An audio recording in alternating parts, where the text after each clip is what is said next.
মাদারীপুরে বিনোদন প্রেমী আবু খানের আনন্দ মেলা র্যালি প্রীতি ভোজের আয়োজন। মাদারীপুর জেলা প্রতিনিধি মোহাম্মদ জাহাঙ্গীর হাওলাদারের পাঠানো তথ্য ও ভিডিও চিত্রে বিস্তারিত। 8ই আগস্ট 2025 ইংরেজি রোজ শুক্রবার মাদারীপুর জেলা রাজৌর থানাধীন মোল্লাকান্দি গ্রামের মৃত আব্দুল মজিদ খানের পুত্র আবু খান 85 বছর বয়সে তিনি রাজৌর থানার মোড় বাজারের এবং বিভিন্ন গ্রামের জনগণকে উৎসব মুখর আনন্দ ও বিনোদন দেওয়ার জন্য উক্ত আনন্দ মেলা ও র্যালির আয়োজন করেন।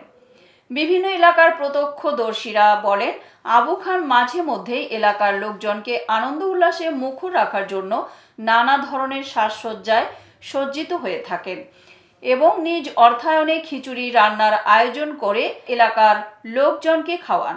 আবু খানের নিকট তার এই আয়োজন সম্পর্কে জানার জন্য জিজ্ঞেস করলে তিনি বলেন, আমি মারা গেলে আমার এই স্মৃতিটুকুই মানুষ মনে রাখবে।